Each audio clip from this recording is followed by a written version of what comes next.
आज हम हिस्ट्री के टॉपिक करेंगे। सबसे पहले करेंगे बेटे बड़े क्वेश्चन। उसमें मोस्ट इम्पॉर्टेंट जो क्वेश्चंस हैं वो कुछ एक मैंने यहाँ अपलोड कर रखे हैं। सबसे पहला क्वेश्चन है मोहनजोदड़ो की कुछ विशिष्टताओं का वर्णन कीजिए। ये पहले HBSC के एग्ज़ाम में आ भी चुके हैं, पूछे जा चुके हैं। तो मोहनजोदड़ो की कुछ विशिष्टताओं का मतलब क्या है, विशेषताएं क्या हैं। देखिए, मोहनजोदड़ो जो था हड़प्पा संस्कृति का एक प्रमुख केंद्र माना गया है। हड़प्पा संस्कृति की सर्वप्रथम विशेषता इसका नगर योजन है। नगर नियोजन का मतलब क्या है, नगर कैसे बना हुआ है बेटे।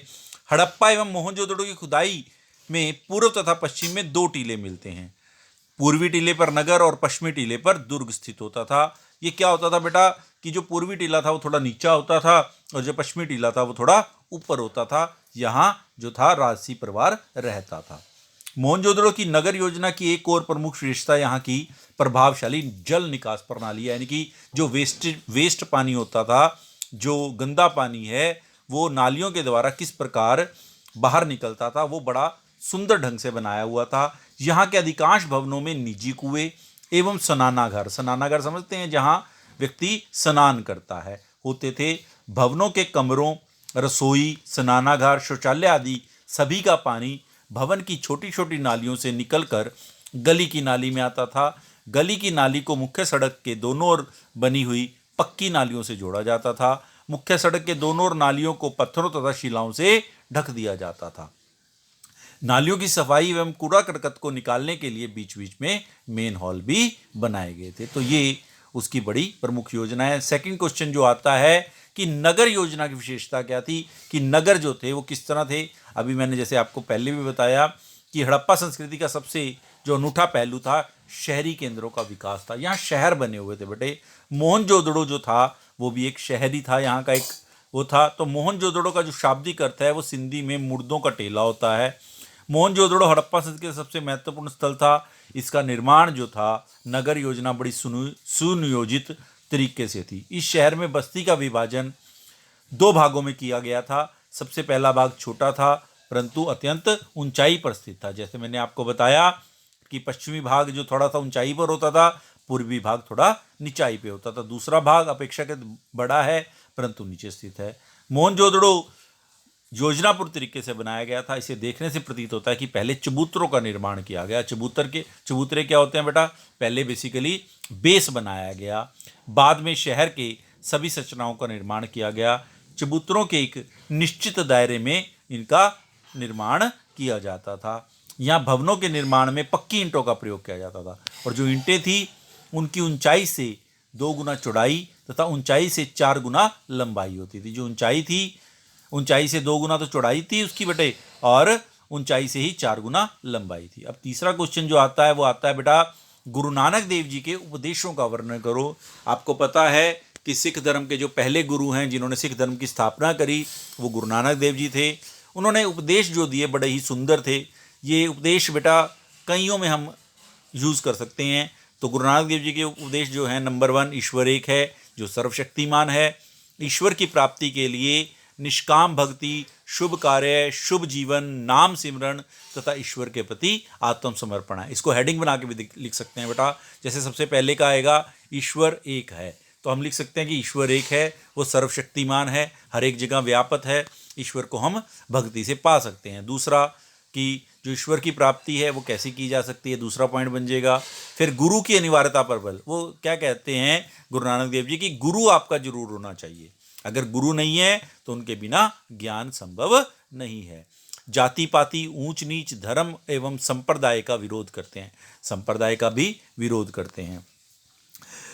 सामाजिक एकता के प्रबल समर्थक थे कि समाज में एकता होनी चाहिए। गृहस्थ जीवन ही श्रेष्ठ जीवन है उनका कहना था, इसका त्याग करना जरूरी नहीं है। गृहस्थ जीवन में ईश्वर की प्राप्ति संभव है। गृहस्थ जीवन समझते हैं ना कि व्यक्ति को अपना विवाह करना चाहिए, ठीक है। तो इस तरह विवाहित जीवन जीना चाहिए। धर्मनिरपेक्षता का समर्थक करते हैं ये। धर्मनिरपेक्षता का मतलब क्या है, सभी धर्म समान है। धर्मनिरपेक्षता को बढ़ावा देने के लिए ही गुरुद्वारे में लंगर का आयोजन किया जाता है। अब लंगर वहाँ पर हर एक व्यक्ति खा सकता है बेटा, किसी भी जाति धर्म का हो तो वहाँ नहीं पूछा जाता कि आप कौन सी जाति से हैं, कौन से धर्म से, कौन से संप्रदाय से हैं। तो धर्म के नाम पर आपसी झगड़े के विरुद्ध थे, आपसी संघर्ष नहीं करना चाहिए। उपदेशों का संप्रेक्षण, संप्रेक्षण का मतलब साधारण भाषा में लिखे इनके उपदेश जो थे। गुरु नानक देव जी ने साधारण व्यक्ति का जीवन जीते हुए अपने उपदेश लोक भाषा में दिए, जिससे उनकी लोगों को उनकी ओर ज़्यादा आकर्षित हुए। नंबर चौथा जो क्वेश्चन आता है वो आता है बेटे कि चर्चा कीजिए कि अलवर, नामयार और वीर वैष्णवों ने किस प्रकार जाति प्रथा की आलोचना करी। देखो, जो अलवर थे वो वैष्णव कहलाए, नामयार जो थे शैव कहलाए, और तीसरा कौन आया, वीर शैव। तो तीनों जो थे, तीनों के जो संत थे, उन्होंने अस्पृश्यता एवं जाति प्रथा का विरोध किया बेटा। वो मानते थे कि अस्पृश्यता, अस्पृश्यता मतलब छुआछूत, और जाति प्रथा कुछ नहीं है। परंतु जो ब्राह्मण वर्ग था वो जाति प्रथा का भेद मानता था। अतः जो छुआछूत का विरोध एक तरह से सीधा सीधा ब्राह्मण वर्ग का भी विरोध हो गया। ठीक है। उत्तर भारत में तो 4 वेद माने गए हैं, तो ब्राह्मण धर्म के प्रमुख ग्रंथ थे जो। इसी तरह ही दक्षिण भारत के अलवरों ने एक काव्य संकलन नल चीरा दिव्य प्रबंधम यानी कि 4000 धवन रचनाएं तैयार करवाया। इसे तमिल वेद की संज्ञा दी गई। ठीक है जी। तो इन्होंने जो, क्योंकि ये दक्षिण भारत के थे, इनमें 12 अलवरों की रचनाओं का संकलन है। अलवर संतों की रचनाओं में अस्पृश्यता का विरोध परिलक्षित है, यानी कि उनमें विरोध लिखा हुआ है उन्होंने। अलवर संत बताना चाहते हैं कि विष्णु भगवान की कृपा अपने किसी भी वर्ग के भक्त पर सदैव रहती है। अलवरों की भांति शैव संतों ने भी अस्पृश्यता का विरोध किया। नमनार जो संतों की संख्या 63 बताई गई है, इनमें जो था आधार, संपदर, सुंदर एवं माणिक वाचगर आदि प्रमुख हैं। इनके तिरुमुरई नामक ग्रंथ में शिव के पद संकलित हैं। जैसे हमने पहले पढ़ा था, पहले हमने किसके पढ़ा था बेटा, पहले हमने पढ़ा था अलवर के, जो वैष्णव आए। अलवर का जो वो काव्य रचना आई थी वो नल चीरा दिव्य प्रदम आई थी। इसी तरह ही जो अब शैव आ गए यानी कि नमन्यार आ गए, उन्होंने 63 जो पूरे लिखे हैं संतों ने, संख्या बताई है। उसमें जो उनका प्रमुख ग्रंथ था तिरुमुरी है। इसी तरह वैर वैश्यव या लिंगयात आंदोलन के जनकदाता वासना थे। वे एक ब्राह्मण थे एवं प्रथम जैन मत को मानते थे, परंतु बाद में उन्होंने शिव आराधना लिंग के रूप में की, इसलिए वो लिंगयात आंदोलन के जनक भी माने गए। नंबर 5वां क्वेश्चन जो आता है, 1857 की क्रांति के सामाजिक एवं धार्मिक कारणों का व्याख्या करो। आप सभी जानते हैं 1857 की क्रांति जो थी हमारे भारत देश की सबसे पहली क्रांति थी। इसके जो प्रमुख कारण हैं, ठीक है, वो जो ब्रिटिश राज था, उनकी कंपनी थी, उसके निरंकुश नीतियों से हम स्पष्ट दे सकते हैं। सबसे पहले आए सामाजिक कारण जो हमने बताने हैं बेटा। लॉर्ड विलियम बेंटिंग एवं लॉर्ड डलहौजी ने भारत के में कई सामाजिक सुधार किए। हिंदू समाज में वियुक्त कुरीतियों यानी कि जो प्रथाएं थी, गलत प्रथाएं थी, उनको दूर करने के कानून बनाए। सती प्रथा, कन्यावध, बाल विवाह निरोधक कानून बनाए गए। विधवा पुनर्विवाह अधिनियम पारित किया गया। यद्यपि ये समाज सुधार थे, भारतीय समाज के हित में थे, परंतु रूढ़िवादी भारतीयों ने से अंग्रेजों द्वारा सामाजिक जीवन में, अपने सामाजिक जीवन में इसका हस्तक्षेप माना कि इन्होंने ये गलत किया। 1835 में भारत में अंग्रेजी शिक्षा के प्रसार को भारतीय पंडितों एवं मौलवियों ने अपने एकाधिकार का पर आघात माना। डलहौजी एवं बैधन द्वारा स्त्री शिक्षा पर बल दिया गया, जिसको भारतीयों को लगने लगा कि अंग्रेजी शिक्षा द्वारा अंग्रेज भारतीय सभ्यता को पर विजय प्राप्त करना चाहते। तो ये कुछ सामाजिक कारण थे। अब धार्मिक कारण क्या थे? क्रांति का धार्मिक कारण उस समय प्रफुल्लित हुआ जब 1813 में एक चार्टर एक्ट में ईसाई पादरियों को भारत आने की अनुमति प्रदान की गई। उन्होंने भारतीयों को ईसाई बनाने की मुहिम चला दी। कंपनी के जो अध्यक्ष थे मैगलन्स ने हाउस ऑफ कॉमन्स में भाषण देते हुए कहा कि देव योग से भारत का विस्तृत साम्राज्य ब्रिटेन को मिला है, ताकि ईसाई धर्म की पताका भारत के इस छोर से दूसरे छोर तक फहरा सकें। प्रत्येक व्यक्ति को शीघ्र अतिशीघ्र समस्त भारतीयों को ईसाई बनाने के महान कार्य को पूर्णतः संपन्न करने में अपनी समस्त शक्ति लगा देनी चाहिए। तो ये 1857 की क्रांति के सामाजिक एवं धार्मिक कारण थे बेटे।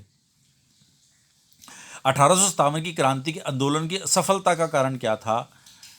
1857 की आंदोलन की सफलता का सबसे जो मुख्य कारण था वो था योग्य नेतृत्व का अभाव।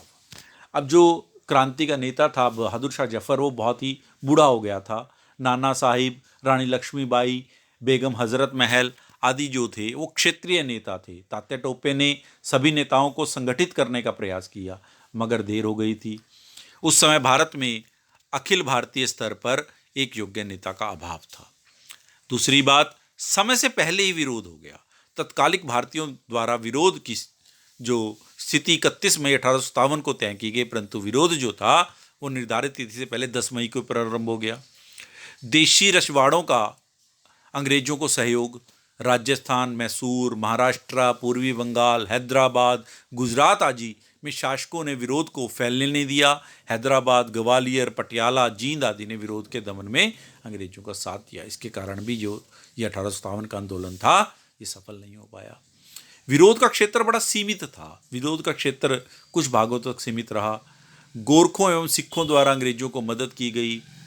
इनको एक्सप्लेन भी करना है बेटा आपने कि गोरखों और सिखों द्वारा अंग्रेजों की मदद की गई। कुछ भारतीय वर्गों का विरोध के प्रति उदासीनता थी।